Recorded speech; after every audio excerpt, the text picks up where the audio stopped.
Real মাদ্রিদের মাঠ Santiago বার্নাব্যুতে Real Madrid মুখোমুখি হতে যাচ্ছে বায়ার্ন মিউনিকের এগেইনস্টে, যেখানে প্রথম লেগটা হয়েছিল 2-2 গোলে ড্র। এবার ছাদ বন্ধ মাঠে সান্তিয়াগো বার্নাব্যুতেই বায়ার্ন মিউনিককে নিয়ে আসছে রিয়াল মাদ্রিদ। দেখা যাক, এই ম্যাচটা হবে মনে হয় হাইলি ট্যাকটিক্যাল একটা ব্যাটেল।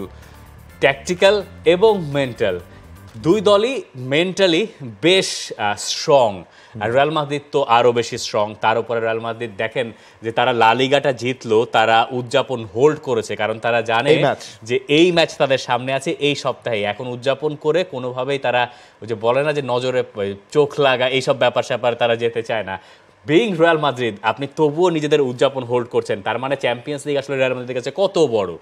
আর রিয়াল মাদ্রিদের ঘরের মাঠ, এই ম্যাচে ফেভারিট পরিষ্কারভাবে রিয়াল মাদ্রিদ, কিন্তু বায়ার্ন মিউনিখকে আপনি যদি ছেটে ফেলেন তাহলেও সম্ভবত দেখেন ম্যাচটা বায়ার্ন মিউনিখ ফার্স্ট লেগটা যেভাবে খেলেছে, এটা কিন্তু রিয়ালের জন্য একটা অশনি সংকেত হতে পারে। আছে কিছু কিছু জায়গায়, হ্যাঁ, যেমন হচ্ছে কি আপনি সান্তিয়াগো বার্নাবেউ, নিজেদের ঘরের মাঠ, সবকিছু রিয়াল মাদ্রিদের ফেভারে রয়েছে, চ্যাম্পিয়ন্স লিগ। তারপরে ওই যেটা বললাম বায়ার্ন মিউনিকের ওই প্লেইং স্টাইলটা, হ্যাঁ রিয়াল মাদ্রিদ হচ্ছে আপনার ওই দিন বায়ার্ন মিউনিককে খেলতে দিয়েছে, ফাইন, বল পজিশন থেকে শুরু করে সবকিছুতেই বায়ার্ন মিউনিক এগিয়ে ছিল। তবে এই ম্যাচটায় আমার মনে হয় রিয়াল যদি হচ্ছে ওই ফর্মুলাতেই আগায়, একটু চ্যালেঞ্জ হলেও আসলে হতে পারে।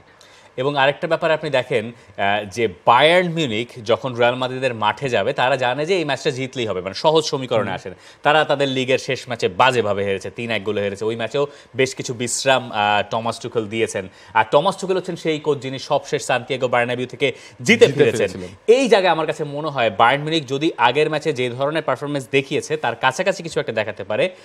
স্পেশালি থমাস লাইমার, যদি আমরা তাকে যদি দেখি যে তিনি ডিফেন্সিভ ওয়ার্কটা, যে ডার্টি ওয়ার্ক তিনি করেছেন আগের ম্যাচে, এই একই কাজ যদি বায়ার্ন মিউনিক আরেকবার করতে পারে রিয়াল মাদ্রিদকে আটকে দেওয়ার ক্ষেত্রে, তাহলে আমার কাছে মনে হয় ওই ব্যাপারটা খুব ভাইটাল হবে। বায়ার্নের যদি প্রবাবল 11টা আমরা দেখে নেই, সেই জায়গায় আগের মতোই থাকছে, তবে ম্যাথিয়াস ডে লিখ্ট ফেরার কথা, কিম-মিন জায় খেলেছিলেন তার জায়গায়, এবং ওই জায়গা দিয়েই পরে বায়ার্ন মিউনিক 2টো গোল খেলেছিল। লাইমারের জায়গাটা আমার কাছে কেন যেন মনে হচ্ছে খুব বেশি গুরুত্বপূর্ণ। এবং এই জায়গায় দেখেন যেই জিনিসটা হচ্ছে যে লাস্ট উইকে যেই ম্যাচটা বায়ার্ন মিউনিক হারলো, সেই ম্যাচে মুসিয়ালা, মুলার, লেরয় সানে, এই তিনজনকেই কিন্তু আসলে রেস্ট দেওয়া হয়েছিল। ইনফ্যাক্ট হচ্ছে লাইমার, গোরেৎস্কা, এই পাঁচজনেই কিন্তু হচ্ছে ফ্রেশ হিসেবে মাঠে নামছে। এবং লাইমারের ইনক্লুশনটা তো এই দলের মধ্যে হচ্ছে আপনার গুয়েরিয়া যখন হচ্ছে ইনজুরিতে পড়লো ফার্স্ট লেগটায়, তখনই হয়েছে। মাজরাউই ফ্যান্টাস্টিক খেলেছেন ফার্স্ট লেগটায়। ইনফ্যাক্ট লাস্ট যখন বায়ার্ন মিউনিক লাস্ট ম্যাচটা খেললো তাদের লিগে, তখন কিন্তু সেখানে আলফোন্সো ডেভিসকে ট্রাই করা হয়েছে। সো এই ম্যাচে এরকম কিছু হতে পারে যে আলফোন্সো ডেভিসকে আরেকটু সামনে খেলিয়ে দেওয়া হতে পারে, কারণ গেরেরো যখন মাঠে নামলেন ফার্স্ট লেগের কথা বলছি, তখন বায়ার্ন মিউনিখের খেলা ফিরেছিল, তাদের পাসিং টাসিং আরও বেটার হয়েছিল।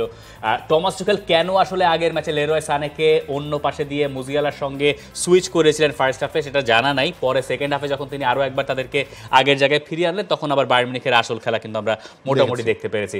হয়তো পরের ম্যাচটা, অর্থাৎ বার্নাবিউর ম্যাচটা তারা সেভাবে স্টার্ট করবে।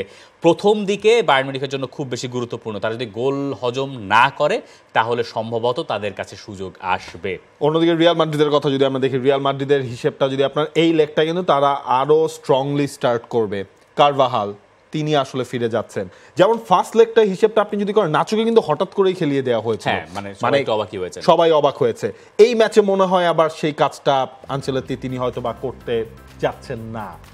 এক্স্যাক্টলি, এবং আন্দ্রে লুনিনি হয়তো গোলবারের নিচে থাকবেন, সেটা মোটামুটি কার্লো আনচেলত্তি নিশ্চিত করেই জানিয়ে দিয়েছেন। রিয়াল মাদ্রিদের প্রবাবল 11 যা দাঁড়াচ্ছে তাতে কারভাহাল ফিরছেন, আর এই ছাড়া মোটামুটি আমরা যা এক্সপেক্ট করছি এর বাইরে যদি কার্লো আনচেলত্তি যান, তাহলে কি সেটাকে পরীক্ষা নিরীক্ষায় বলতে হবে? দেখেন এর বাইরে উনি কোন জায়গায় গেলে যেতে পারেন, আমার মনে হয় এডার মিলিতাওয়ের ক্ষেত্রে হতে পারে সেটা, তবে স্টার্টিং 11-এ মনে হয় তিনি থাকছেন না। মডরিচকে যে পরে নামানো হবে এটাও মোটামুটি নিশ্চিত। তাহলে আপনি কোন জায়গাটায় করবেন? Camavinga, Kroos, Rodrygo, Bellingham, Valverde, Vinicius, আসলেই কিন্তু কোনো সুযোগ নাই। কারভাহাল তিনি ফিরছেন, এক্সপেরিয়েন্স ক্যাম্পেইনার, তাকে আপনার এই ম্যাচে রাখতেই হবে। সুতরাং আমার মনে হয় রিয়াল মাদ্রিদ খুব বেশি আসলে পরীক্ষা নিরীক্ষা করবে না।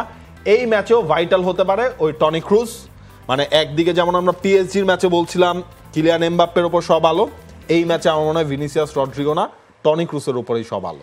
এই জায়গায় আমার কাছে মনে হয় এই ম্যাচটা যদি খুব টাইট হয় তাহলে বদলিরা বড় প্রভাব রাখতে পারে। স্পেশালি ব্রাহিম দিয়াজ, তিনি বায়ার্ন মিউনিখের সঙ্গেও চমৎকার খেলেছেন ফার্স্ট লিগে, এই লিগের ম্যাচে তো ভালো খেললেন।